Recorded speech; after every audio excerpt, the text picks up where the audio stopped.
Hi everyone! Today I saw my dermatologist and she said that my blood work looks amazing, which I already knew because to have negative ANA after a couple of years, that is a great gift. As I promised, I wanted to make a video about my autoimmune disease and path to healing.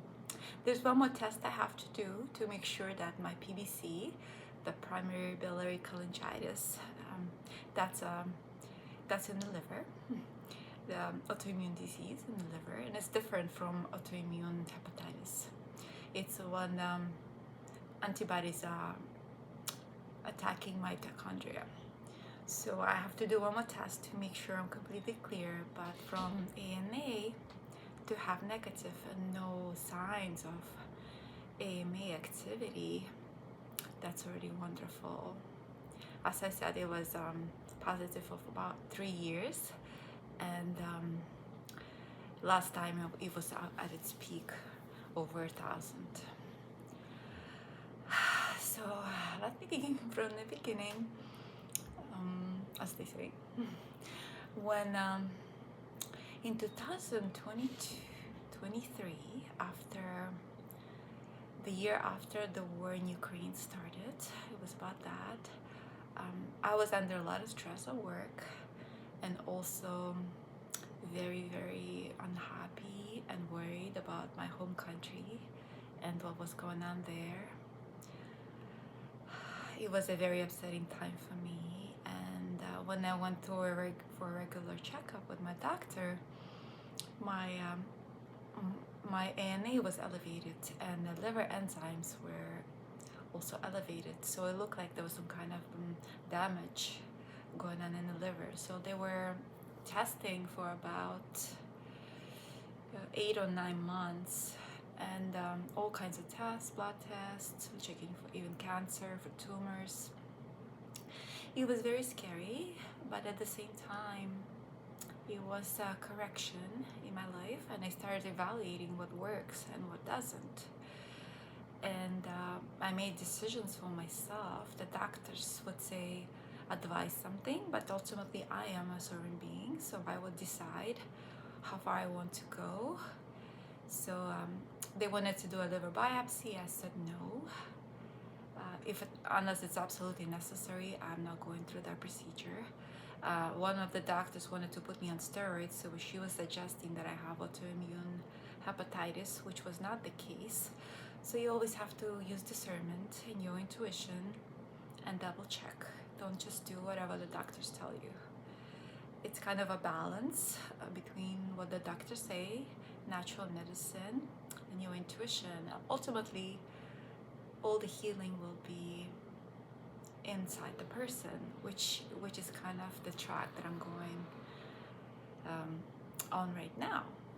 So after about 9 months, I went to a different specialist, and then she confirmed that I had PBC, and I was prescribed a medication, which I'm still on, because getting a negative ANA is still pretty new, and I wanted to make sure everything's stabilized. Without the medication, they were giving about 10 years before the liver needs to be replaced, because the fibrosis can get out of hand. So that's kind of like what happens to PBC patients who either are not on medication or don't respond to medication properly. So thankfully medication helped, and I also switched to Dr. Brooke Goldner's protocol. She's a lifesaver, and I absolutely adore her. So she cured her own lupus years ago, and then she's teaching people how to cure autoimmune disease, and then her protocol also is helpful for other things such as diabetes, high blood pressure, heart disease. It helps with cancer and healing from chemotherapy, radiation, and just in general, it's a very beautiful way to live. So this is why I got my green smoothie protocol and daily habit from.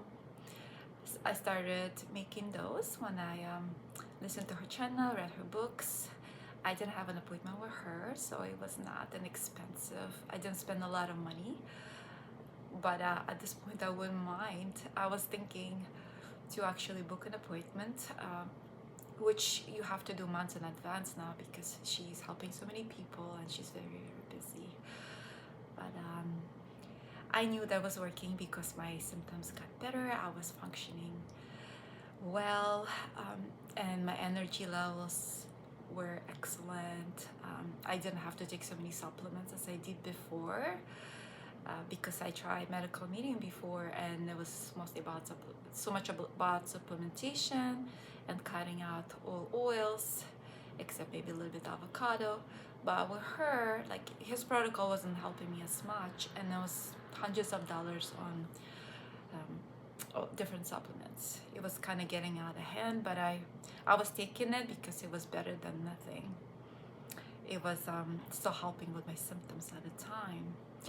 But when we are confronted with a health crisis, we evaluate what is important for us in our lives.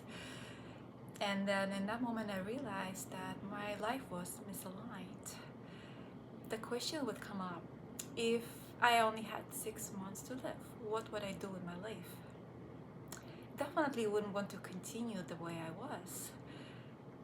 Literally chained to my desk, at work, coming home exhausted, stressed out. I always take my job very seriously and I give a lot. And I tend to overproduce and be very harsh on myself. And also, no matter how much good you do, the moment you screw up, it seems that that's the last thing is all that matters. And you're human, you will screw up. Nobody's perfect. So constant pressure and to produce, to show up, to be, when my body was telling me to slow down, to take care of myself, to take time for healing.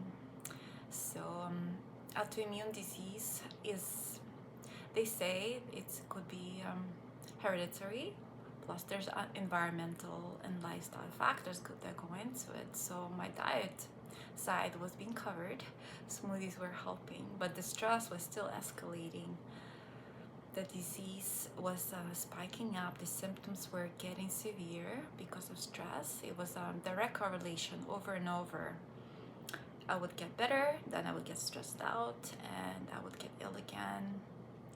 It wasn't anything too abrupt, but I just knew that with time, if I kept doing it, my body would get more sick.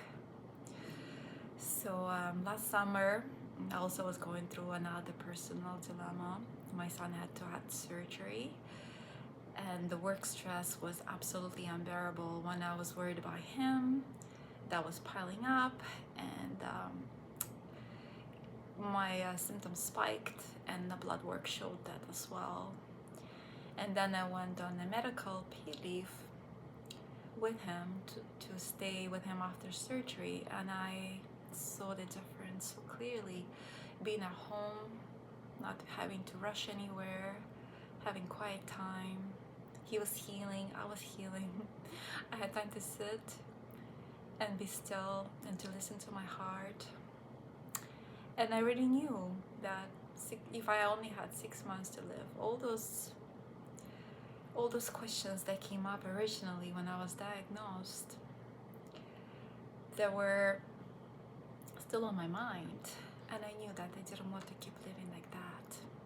So while I was on leave, I could clearly see that I did not want to go back, not really. I was so unhappy that my body was checking out. I was checking out. So sometimes disease in the liver signifies repressed emotions, frustration, anger. I wanted to be somewhere else. My mind couldn't put up with it anymore. I wanted to think about things that mattered to me instead of forcing myself to think about writing code and things that I didn't find joy anymore in. I can't possibly live on the weekend only and few few weeks a year on vacation. That is not a life. It became so apparent that my soul wanted something else for me.